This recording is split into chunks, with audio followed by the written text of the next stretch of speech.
Денеска светот, велам, се разбуди со веста дека Соединетите Американски држави го нападна Иран, односно нуклеарните постројки. А како ја примивте оваа вест со оглед на фактот што сте едно време и учествувале во безбедносните структури и сега предавате на Воената академија?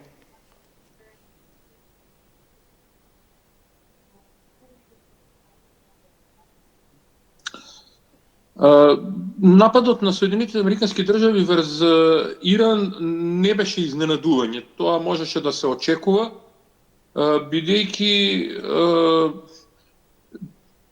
тенденцијата која подолго време ја гледаме и во односите на Соединетите Американски држави кон Иран и на Израел кон Иран наведуваше кон една ваква состојба. Она што за мене представува дилема во овој миг е дали можеби тајмингот во кој се случува нападот на Соединетите Американски држави врз Иран е поклопен со времето кога започнува, значи задутре започнува самитот на НАТО во Хаг и што на тој самит на НАТО Соединетите Американски држави, односно конкретно американскиот претседател Трамп ќе побара од сојузниците во НАТО. Тоа што ќе оди како последица на овој случувањата од утрово, ќе можеме да го видиме дури за неколку дена, иако денеска единствено нешто што можеме конкретно да видиме е она што вообичаено во еден воен конфликт се случува, прва загинува вистината, нели? Така што не знаеме точно какви се ефектите од американскиот напад врз нуклеарните постројки на Иран, а од друга страна знаеме дека Иран нели тврди дека извршиле претходна евакуација. Тоа нема да го дознаеме во еден подолг период и тоа ќе биде главната точка всушност на прекршување дали Иран е способен да произведе нуклеарно оружје. За се останато може да дискутираме и да претпоставуваме што понатаму ќе се случува. Посебно реакциите на Кина, на Русија, особено ќе бидат интересни. Така веќе и ги имаме тие реакции, го осудија нападот. Професоре, велите се случува на 2 дена пред самитот на НАТО, велите не е случаен моментот кога Соединетите Американски држави ги нападнаа нуклеарните постројки на Иран.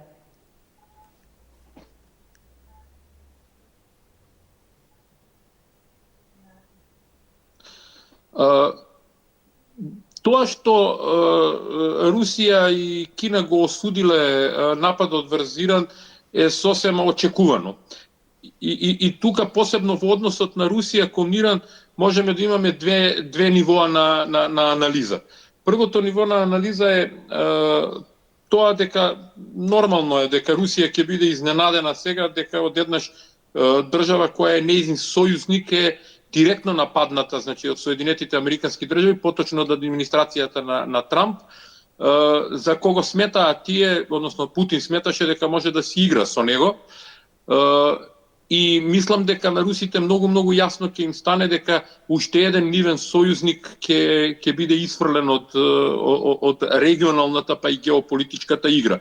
И тука нема што посебно да очекуваме во однос на реакцијата на Русија. Јас лично не очекувам Русија да му помогне на Иран, бидејќи искуствено наназад со години можеме да видиме дека Русија никому не помага, единствено сама на себе. Последните случувања по однос на Ерменија и Нагорно Карабах, војната со Азербејџан, само ја потврдија оваа теза дека Русија никому не помага и кон Русија не треба да се има однос на доверлив партнер, односно сојузник.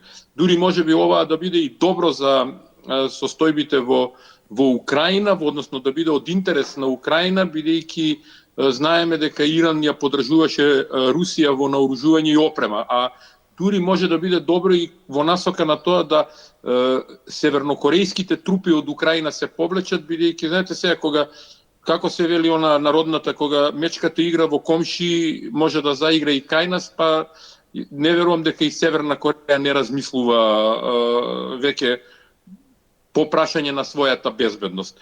Сега, вториот дел кој се однесува, второто ниво на анализа кој се однесува на НАТО, кратко можеме да го искоментираме низ една призма на членот 5 од НАТО договорот.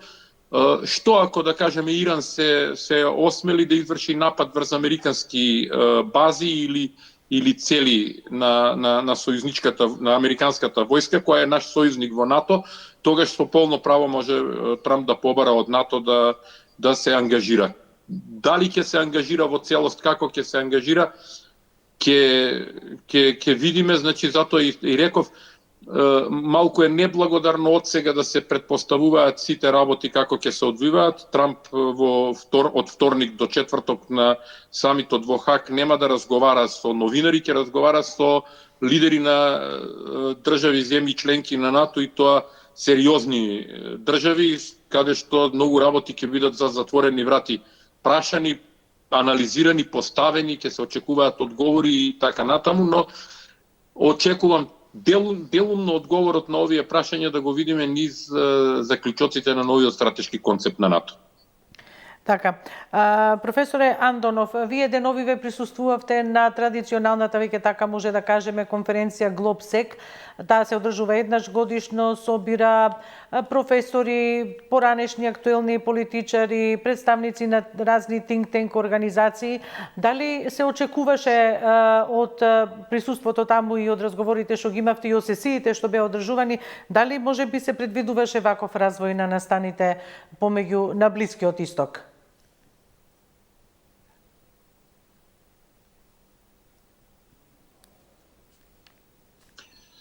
Најпрво, главната тема, односно логото, мотото на овогодинешниот 20-ти поред Глобсек, кој се одржа во Прага од 12 до 15 јуни, воопшто не беше поврзано со блискоисточната криза, која и претходно, нели, со оглед на војната на Израел со Палестина, односно со Газа, понатаму со Хамас и така натаму, односно ракетирањето на Иран на Израел, значи не беше генерално опфатено како точка на размислување.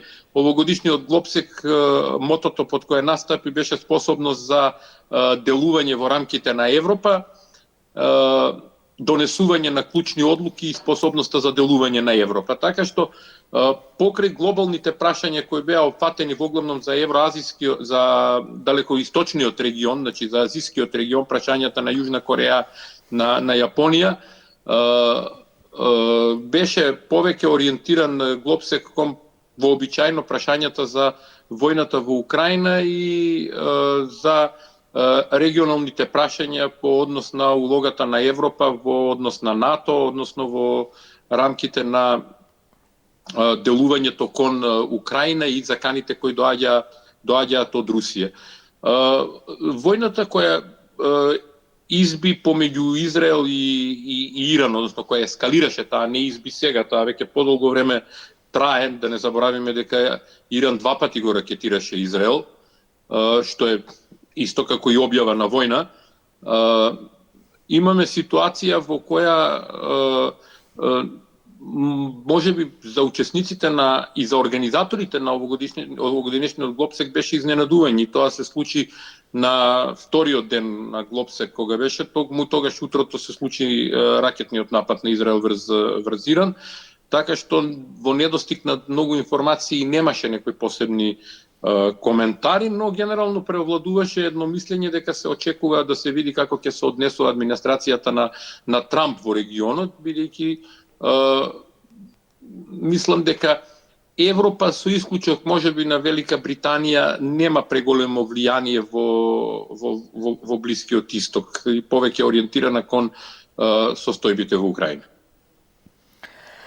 Професоре, рековте дека на Глобсек била разгледувана идејата за влијанието, американското влијание во регионот. Ние имавме можност преку медиумите, нели, странските медиуми, да ја слушнеме и изјавата на поранешниот амбасадор овде во Македонија и во Србија, Кристофер Хил, кој рече дека очекува новата американска администрација да не ги зема, како да кажам, во преградка сите конфликти од Западен Балкан и директно да се труди да ги реши како порано што правела американската администрација, дека сега треба земјите, дека веќе нема време за тоа, поминало многу време и дека земјите треба сами, доколку имаат меѓусебни конфликти, да ги решат и да понудуваат иновативни некои решенија. Дали еве во тој контекст нешто беше кажано во тие проекции што беа изнесувани на Глобсек за регионот?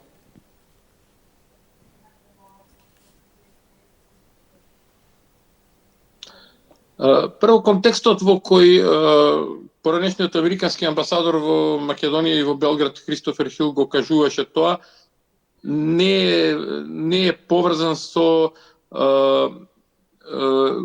војната, односно нападот на Соединетите американски држави врз нуклеарните постројки на Иран.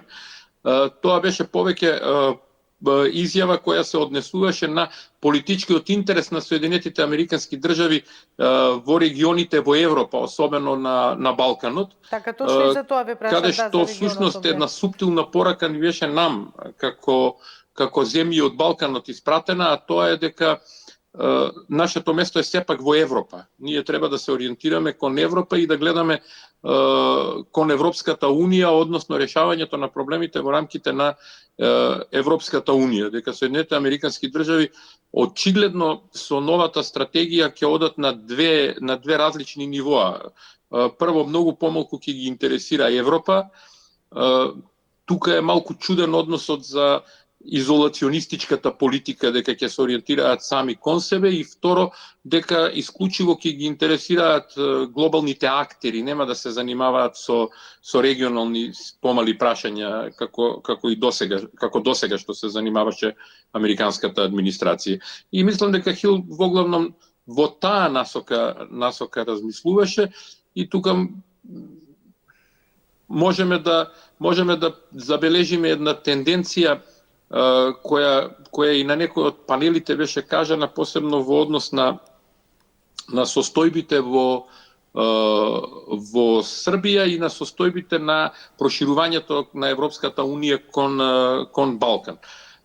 Имаше едни дисонантни тонови на евроскептицизам по прашање на луѓево од Западен Балкан. Добро, тоа е вообичајно, например, за претседателот на Србија такви ставови да има, но беше потенцирано по секоја цена владењето на правото, борбата против корупцијата и владењето на демократските вредности во државите на Балканот, и дека тоа е целта која треба да се постигне низ призмата на членството во Европска Унија, односно засилување на активностите во рамките на НАТО, односно безбедносните активности на тлото на Европа. Со тоа што се помалку, значи, ќе можеме да се потпираме на улогата на Соединетите држави. Так. Барем на европскиот континент. Професор, уште сосема накратко, еве Турција, кога сме кај оние што денеска излегува со реакции после американскиот напад на нуклеарните постројки во Иран, тие изразија загриженост и очекување конфликтот да се прошири. Дали вие сметате дека би дошло проширување на овој конфликт на Блискиот Исток?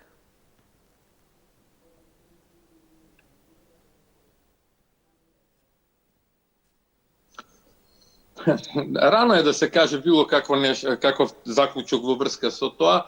Малку е неблагодарно да тврдиме дека да, може да очекуваме конфликтот да се прошири. Ние тука пак можеме да го разделиме ова на неколку сегменти на разгледување.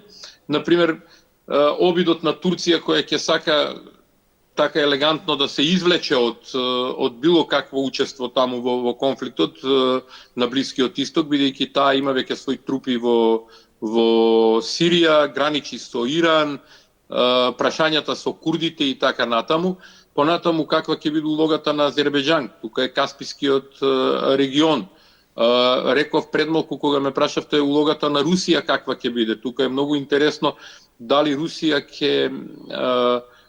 ќе почувствува дека можеби постои, ова е една моја предпоставка, дека можеби постои посериозна стратешка анализа на администрацијата на Трамп, која сака да направи, така да кажеме, обрач околу Русија по некоја стратегија на анаконда, значи на стегање на Русија во еден обрач и затварање на можностите и за допир до технологија. Вие знаете дека Русија зема дронови од Иран, има подршка во технолошки аспект од Иран.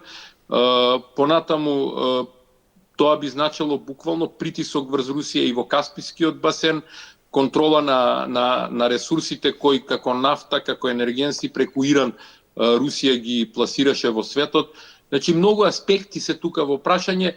и единствени кој може да го ескалираат судирот во светски, тоа не е Иран. Значи, Иран не е способен такво нешто да направи.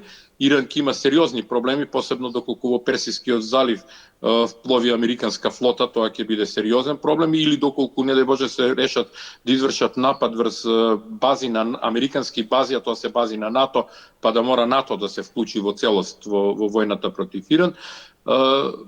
Така што тука е повеќе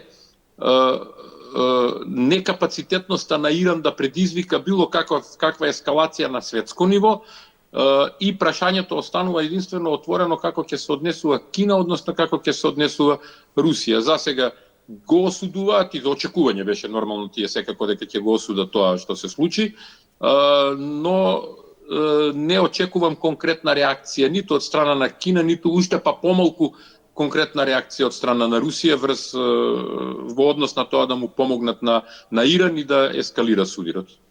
Така, професоре, благодарам за оваа анализа во Дневникот на телевизија 24. Секако ќе ја следиме ситуацијата што и како се случува натаму. Се очекува и бран на бегалци да се појават.